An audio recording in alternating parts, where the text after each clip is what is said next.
Bonjour tout le monde, j'espère que vous allez bien. Je me présente, Hugo Paradis de Panache. Puis aujourd'hui, je vais vous présenter le calculateur de chalet locatif que Panache a préparé pour vous. Donc comme vous pouvez voir ici, le calculateur a trois onglets. Donc il y a l'onglet Instructions qui vous présente grosso modo là, ce que je vais vous présenter verbalement durant la vidéo. On a l'onglet Calculateur et on a un onglet qui est spécifique à la méthode 3, donc qui est une méthode de calcul des revenus locatifs qui est un petit peu plus détaillée. Et ça, je vais faire une vidéo qui est propre à ça. Donc le but du calculateur en fait c'est que l'utilisateur va compléter les cases qui sont en blanc ici. Tout ce qui est en gris ici va se calculer automatiquement. Donc, par exemple ici en fonction du prix d'achat, la taxe de mutation qui est en gris ici va se calculer automatiquement avec la formule. C'est la même chose ici pour tout le reste du calculateur. Le but du calculateur en fait c'est que l'utilisateur inscrive un scénario qui est réaliste puisque dans le bas il y a un outil qui permet de calculer de faire des projections finalement pour un scénario qui serait peut-être plus pessimiste ou conservateur, puis un scénario qui est plus optimiste. Donc à partir du scénario calculé, donc qui est réaliste, on va pouvoir faire des projections autant positives que négatives. Donc ce qu'on recommande en fait à l'utilisateur, c'est vraiment d'y aller avec ce qui est réaliste, ce qui est prévu. Et ensuite de ça, on fait les tests un petit peu plus bas. Et pour les besoins de l'exemple, en fait, je me suis dit que j'allais prendre l'exemple de l'étude de cas. Donc, je vais vous présenter ici à droite. Donc, l'étude de cas, c'est ce qu'on a, c'est l'outil ou du moins le produit qu'on a généré pour pouvoir démontrer les différentes options de financement pour un chalet locatif. Donc, c'est un document de 5 ou 6 pages dans lequel on présente là, une fiche d'inscription, donc un chalet fictif. Et c'est ce chalet-là, finalement, qu'on va utiliser pour le calculateur. Donc ici, j'inscris le nom de l'investisseur qui se trouve être l'exemple, etc. L'inscription, donc on comprend que c'est une inscription qui est fictive. Là, 1 rue du Panache n'existe pas. Et c'est pour ça, ici, on réfère finalement au site dans lequel on présente l'étude de cas. Mais normalement, on demande à l'investisseur d'inscrire le lien vers l'inscription MLS ou Centris, par exemple, parce qu'on aime toujours ça, là, voir le chalet que vous prévoyez acheter. Pour ce qui est du prix d'achat ici, le prix d'achat qui est prévu de 465 000. Petite mention à ce sujet-là, nous, au niveau des taxes liées à la vente, nous, quand on fait une acquisition commerciale et vu qu'on poursuit l'usage commercial qui est associé à cet immeuble-là, on n'a pas à débourser les taxes lors de l'acquisition. Donc, on inscrit le montant avant taxe. Qu'est-ce qui arrive avec les taxes, en fait, c'est qu'ils sont reportés à la vente jusqu'à temps qu'il y ait quelqu'un qui ne poursuit plus l'usage commercial, qui lui va devoir assumer les taxes. Les réparations à l'achat, c'est si, par exemple, j'installe un spa, je fais des rénovations, améliorations locatives, etc. C'est un montant que je vais pouvoir venir mettre ici. Ça va se répercuter finalement dans l'investissement total que j'ai besoin de mettre dans le projet. Ça va influencer mes ratios de rendement dans les résultats un petit peu plus bas. La taxe d'évaluation municipale, c'est à titre informatif seulement. Et l'augmentation de valeur ici, c'est à titre informatif également, mais ça va impacter dans les résultats le calcul de la plus-value. Donc, évidemment, de détenir un actif immobilier dont la valeur croît dans le temps, mais ça nous permet on les considère dans les résultats et les rendements. Pour ce qui est des frais de démarrage, ils sont divisés en deux sections, donc les frais de prospection et les frais d'acquisition. Frais de prospection, ça comprend l'inspection et l'évaluation. J'ai indiqué ici des valeurs là, qui sont pertinentes ou réalistes dans le marché actuel. Ce qui nous donne des frais de prospection de 1250 pour cette acquisition-là. Et les frais d'acquisition, ici j'ai dit tout à l'heure que la taxe de mutation de 5391 se calcule automatiquement puisque c'est une case en gris. Petite mention à ce sujet-là, les taxes de mutation ici de l'exemple est un petit peu différente de celle-ci. La raison est simple, c'est que pour le calculateur, on a mis à jour les paliers, puisque la taxe de mutation se calcule en paliers en fonction du prix d'achat. On a mis les limites de ces paliers-là à jour en fonction des nouvelles de 2021, tandis que l'étude de cas ici est basée sur les limites de 2020. Donc on a une différence là, de 33 $. Donc je vais juste vous indiquer que le calculateur calcule avec les bonnes limites finalement à jour. Les frais de notaire et frais de constitution, on a pris les mêmes dépenses qu'ici. Donc 1800 pour les frais de notaire, 1200 pour les frais de constitution d'entreprise. Ce qui est intéressant à mentionner, c'est que lorsque l'acquisition est faite par Panache, c'est nous qui assumons les frais d'acquisition puisque c'est vraiment nous qui faisons de l'acquisition du chalet. Donc ça, c'est super intéressant pour l'investisseur puisqu'il n'a pas à débourser pour ces dépenses-là qui sont vraiment purement des dépenses là, au démarrage. Donc vous n'avez pas finalement ces frais-là à assumer au départ, ce qui est intéressant à savoir.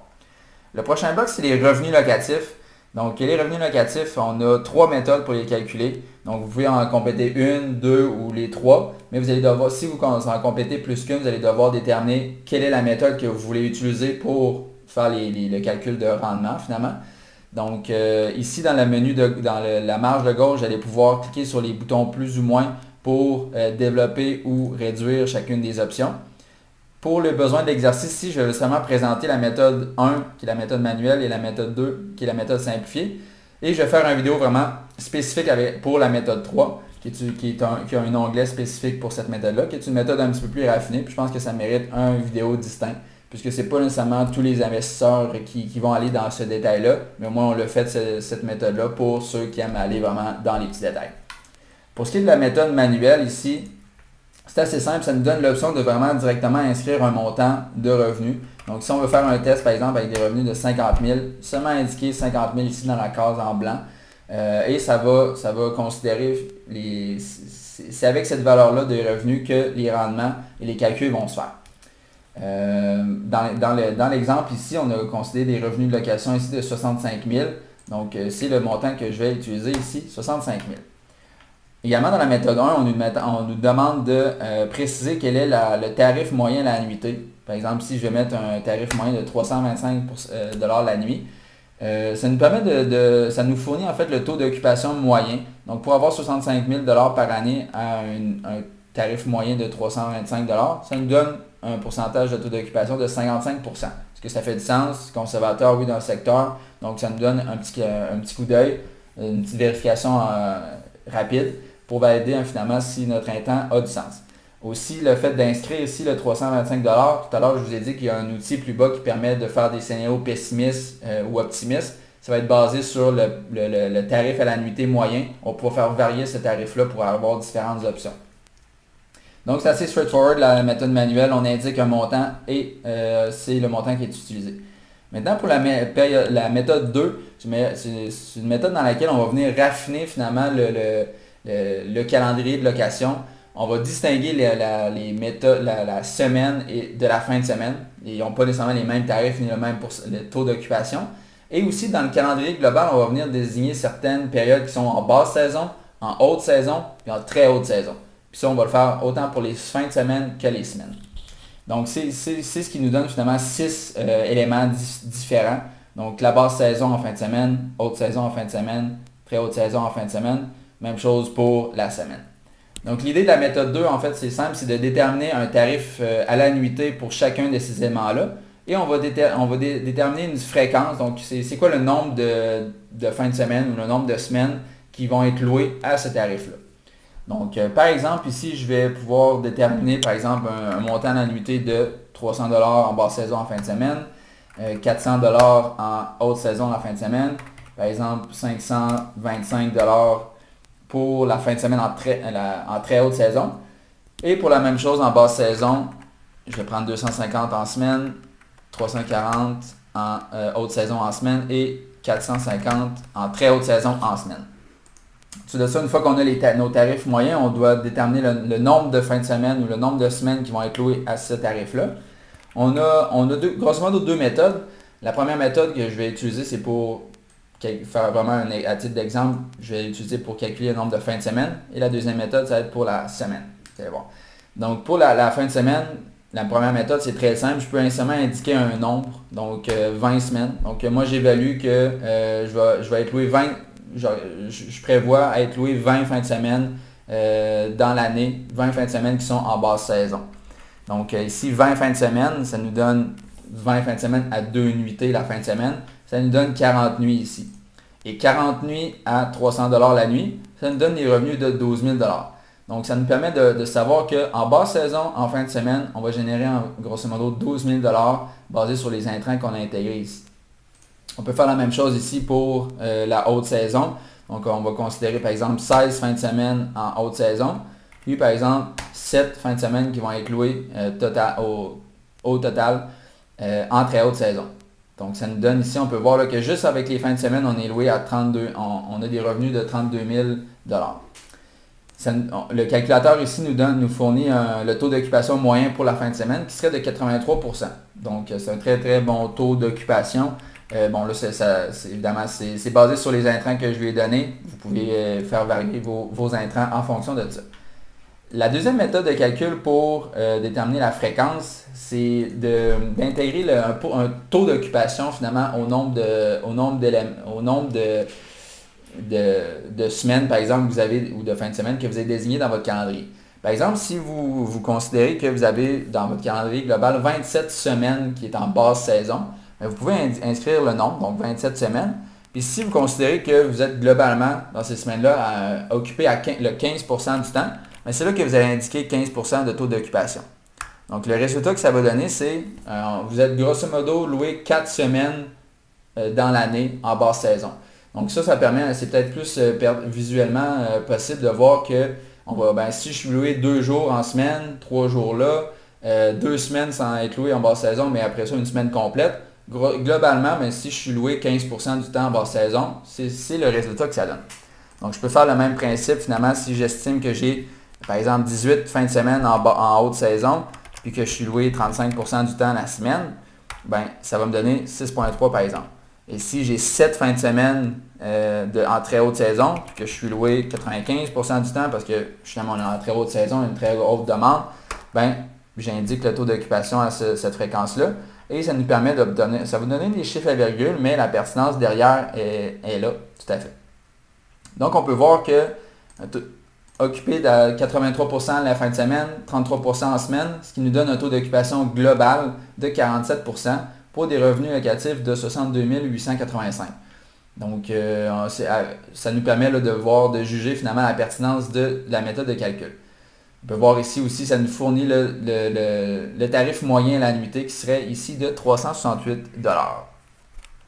Donc ça fait le tour de la méthode 2 qui est la méthode simplifiée. Je vais simplement revenir ici avec le menu, la méthode, pour le choix de la méthode finalement.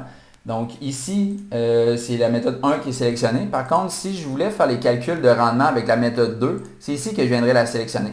Comme vous avez vu, en sélectionnant la méthode 2, le bouton choix est attribué à la méthode 2 et c'est vraiment le montant de la méthode 2 qui a été désigné comme les revenus locatifs. C'est vraiment le résultat de la méthode qui est sélectionné ici qui va être considéré dans les calculs qui se font plus bas.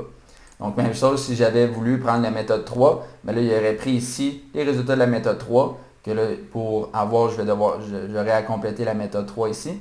Mais vous comprendrez que si je prends la méthode 1 ici de 65 000, c'est ce qui va être considéré dans les résultats. Pour le besoin de l'exemple ici, quand on avait pris 65 000, je vais considérer la méthode manuelle pour les besoins de l'exemple. Maintenant, pour ce qui est des dépenses, c'est assez straightforward. Pour les dépenses sont divisées en 3 types de dépenses. Les dépenses d'exploitation, les dépenses de détention et les dépenses de financement. Pour ce qui est des dépenses d'exploitation, c'est ce qui est vraiment lié à la location court terme finalement. Les dépenses de détention, c'est à titre de propriétaire, c'est quoi les dépenses que vous avez besoin d'assumer tout simplement pour détenir l'immeuble. Et le financement, c'est vraiment la caractéristique qui est liée au financement de l'immeuble. Pour ce qui est des dépenses d'exploitation, sont déjà décrites ici. Donc j'ai vraiment simplement rapatrié finalement les chiffres qui sont désignés ici. Évidemment, vous pouvez librement en ajouter si vous voulez des frais de publicité, etc. Par contre, ici, j'ai mis 300 $ de CITQ. Ici, la gestion, j'ai considéré que je la faisais moi-même, mais c'est ici que je pourrais mettre, par exemple, 20% de frais de gestion si je sous-traitais la gestion du chalet. Par contre, dans mon cas, c'est 0 ici. Pour ce qui est des frais de ménage, je vous invite à lire le commentaire qui est ici, qui est assez détaillé. En gros, ce que ça veut dire, en fait, c'est que, étant donné que la majorité du temps le ménage est un frais supplémentaire chargé sur la plateforme, si vos revenus locatifs ne considèrent pas ces frais-là et que vous chargez, par exemple, ça vous coûte 150 $ et que vous chargez au client 150, c'est correct qu'ils ne soient pas dans les revenus, mais s'ils ne sont pas dans les revenus, il ne faut pas les déduire comme dépenses. Donc, si vous les incluez dans les revenus, vous devez les déduire dans les dépenses, mais s'ils ne sont pas dans les dépenses, c'est correct s'ils ne sont pas dans les revenus, c'est correct de ne pas les mettre dans les dépenses puisque c'est un in et out, dans le fond, un revenu supplémentaire lié de la plateforme va venir couvrir votre dépense supplémentaire. Donc pour les besoins du calcul de cash flow, ce n'est pas obligatoire de venir mettre les frais de ménage ici. Pour le déneigement et la pelouse, on avait mis 950 ici. Je vais répartir de cette façon-ci. L'électricité, donc on peut se baser sur le site d'Hydro-Québec par exemple, un montant de 2750. Encore une fois, c'est un exemple fictif, mais j'ai inscrit ici ce montant-là. Pour huile, gaz, bois, 500 $. Le spa, 2000 $ pour l'entretien et le nettoyage. Netflix, environ 100 $ par mois. Câble, Internet et Netflix. Et des dépenses d'hiver de 2000 $ par année supplémentaires pour un total de 9700 qui est le même ici que dans l'exemple. Pour les dépenses de détention sont aussi décrites dans l'exemple. Les taxes municipales, scolaires, donc encore une fois, c'est un exemple fictif, par contre c'est cohérent avec la municipalité de Saint-Côme. Et l'assurance habitation, évidemment, il faut qu'elle permette la location court terme. Donc c'est évidemment beaucoup plus cher qu'une assurance habitation standard. Ça vaut la peine de les magasiner puisqu'il y en a des compagnies qui sont vraiment spécialisées dans cette offre-là. Il faut faire affaire avec eux, sinon ça peut être pratiquement le double de ce montant-là là, avec d'autres courtiers ou quand ça sort des polices de couverture standard. Les frais d'association, j'en ai pas considéré ici. À savoir que Saint-Côme est une municipalité dans laquelle bientôt il va y avoir une taxe spéciale pour les chalets locatifs, donc ça serait à inscrire là. Par exemple, si vous avez un condo et vous avez des frais mensuels, donc ça va venir, vous allez venir les indiquer ici mensuellement, ce qui va vous rapporter finalement un montant annuel de dépenses de frais d'association. Le second volet, maintenant, c'est pour ce qui est du financement. Donc, l'idée, en fait, et c'est ce que le petit rectangle ici décrit, c'est que si vous voulez faire affaire avec Panache, ce qu'on demande à l'investisseur, c'est de vraiment compléter le scénario dans un scénario réaliste, d'une part, mais avec l'option qui s'applique à vous. C'est-à-dire que si vous êtes limité au personnel, vos ratios d'endettement vous limitent et que vous n'êtes pas en mesure de vous qualifier au personnel, logiquement, la seule option qui s'offre à vous, ce serait un financement au commercial. Donc, ça serait de compléter, par exemple, le calculateur basé sur cette option-là. Donc, et pour le besoin de l'exemple, c'est ce que je vais faire. Je vais considérer ici un taux actuel, là, au moment de présenter ça, un taux commercial de 2,65% serait pertinent. L'amortissement suivant au commercial, malheureusement, c'est de 15 ans, contrairement au personnel qui peut être de 25 à 30 ans même. Le prêt hypothécaire, le RPV est souvent de 65 à 50%. Donc, dans le cas de l'exemple ici, je vais considérer 65%, ce qui implique que le reste, c'est votre mise de fonds dans le projet, donc 35%. Les résultats se calculent automatiquement ici, dans le sens que votre prêt hypothécaire serait de 302 000, tandis que votre mise de fonds serait de 162 000 pour faire l'acquisition du chalet. Vous avez des liquidités requises pour le démarrage supplémentaire de 9 641. Ce qui est intéressant dans le calculateur, c'est qu'on a donné des noms aux variables finalement. Donc, vous pouvez littéralement lire qu'est-ce que les autres liquidités pour le démarrage représentent. Donc ici, ça représente les réparations à l'achat, l'inspection du bâtiment, l'évaluation agréée, taxes et mutations, frais de notaire, etc. Donc, quand on vient additionner et la mise de fonds et les autres liquidités requises pour le démarrage, on a un investissement total initial de 172 000 $. La ligne suivante ici, c'est si de ce 172 000 $-là, vous allez prendre un prêt privé, par exemple, pour couvrir une certaine portion.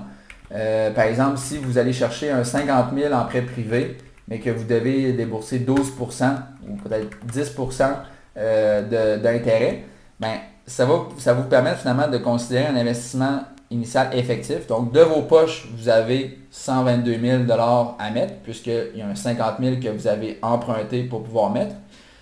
Par contre, il y a un coût en intérêt lié à ce prêt privé-là, puis ça va se calculer ici. C'est-à-dire que votre 10% par année à 50 000 $, ça vous donne un 5 000 $ de coût supplémentaire associé à votre financement. Ce qui va venir s'ajouter finalement à votre paiement hypothécaire de 24 416 $. Donc ici, l'intérêt et le capital pour ce paiement hypothécaire-là sont calculés. Pour les besoins de l'exemple ici, je vais considérer que la totalité finalement du prêt se fait de mes poches. Donc j'ai seulement le paiement hypothécaire à assumer annuellement. Par contre, j'ai fait un investissement initial total effectif de 172 000 $. Le prochain bloc, en fait, on est rendu au résultat. Donc, on a 3 sections, l'analyse de la rentabilité, le point mort et les rendements. L'analyse de rentabilité, c'est très simple, c'est que ça nous présente c'est quoi le total des dépenses annuelles. Donc, encore une fois, la formule nous présente que c'est la somme des 3 dépenses. Donc, la somme des dépenses d'exploitation, de détention et de financement pour un total de 39 000 $ par année, ce qui nous donne des dépenses mensuelles de 3 300. Maintenant, pour ce qui est du cash flow, donc ça se trouve à être les revenus locatifs. Donc, si je reviens ici, les revenus locatifs, on se rappelle, c'était le montant qui était déterminé par la méthode. Donc, en ayant sélectionné la méthode 1, j'ai des revenus locatifs de 65 000. Et à ça, je vais soustraire finalement les coûts annuels total, donc de 39 000, qui me donne un cash flow de 25 000. Maintenant, pour ce qui est du point mort, ce qui est intéressant de ça, c'est vraiment c'est un élément supplémentaire à votre réflexion, c'est que l'occupation calculée dans votre scénario est de 54%. Si on revient un petit peu plus haut, c'était arrondi ici à 55%. Par contre, on sait que c'est réellement 54,8%. Ça, c'est basé sur le tarif à l'unité de 325 $. Mais l'usage, la pertinence de ça, en fait, c'est le seuil de rentabilité ici qui permet de donner c'est quoi le taux d'occupation que je devrais avoir pour couvrir au total mes dépenses. Donc, ce que j'ai besoin d'occupation à ce tarif moyen-là, ce serait un taux d'occupation de 33% pour couvrir toutes mes dépenses. Ça veut dire que si je loue le tiers du temps, l'autre 2 tiers du temps, en théorie, il est libre, je peux en profiter moi-même. Maintenant, ici, la dernière section, ça se trouve être les rendements, donc qui sont basés sur l'investissement initial total effectif de 172 000. Donc, en fait, pourquoi le 172 000 est ici, c'est que les rendements, les pourcentages de rendement sont calculés sur cet investissement initial-là. Le cash flow, on l'a calculé tout à l'heure, c'est dépenses moins revenus. C'est revenus moins dépenses de 25 000 par année. La capitalisation, c'est le paiement, c'est la portion en capital qu'on rembourse mensuellement, donc un 16 000 par année. Et la plus-value, c'est le 2% qu'on avait mis tout à l'heure, donc la prise de valeur liée à la possession de l'actif qui prend de la valeur dans le temps, donc qui est de 9 300. Donc pour un total de profit de 51 000 par année, ce qui donne un rendement de 30%, et ce malgré le fait qu'on a quand même dû mettre 172 000 $ upfront. Donc ça complète la section résultats. Et finalement, le dernier outil, je vous en avais parlé tantôt, c'est que basé sur le scénario calculé, donc tout ce qui est plus haut, on peut venir dériver finalement ces calculs-là en un scénario conservateur et un scénario qui est optimiste. Comment qu'on fait ça? C'est qu'encore une fois, on va compléter seulement les cases qui sont en blanc ici. Pour le tarif moyen à l'annuité, dans le scénario conservateur, je pourrais dire par exemple, je veux que ce soit 300 $ la nuit. Donc ici, au lieu de 325, je vais avoir 300 $ la nuit. Donc c'est une réduction de 8% globale de mes revenus. Et je pourrais vouloir dire aussi, en fait, j'avais sous-estimé mes dépenses, puis je veux faire un scénario dans lequel j'ai 1000 $ de dépenses de plus de dépenses d'exploitation. Donc ici, j'ai un plus 10%. Donc, ça nous permet de voir, par exemple, à 50% de taux d'occupation, j'aurais un cash flow de 14 000 au lieu de 20 000. Donc, ça nous permet vraiment d'avoir un portrait global des différentes options. Je peux faire la même chose ici. Donc, je pourrais dire, au lieu, pour mon tarif optimiste, je vais ajouter 30 $, donc plus 30 au tarif réaliste, donc 355 $.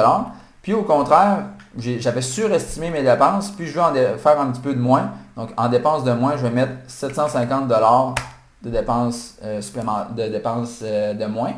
Donc ça me permet encore une fois de pouvoir comparer, par exemple, avec un taux d'occupation de 60%, je vais avoir 38 000 ou 39 000 $ de cash flow au lieu de 31 000.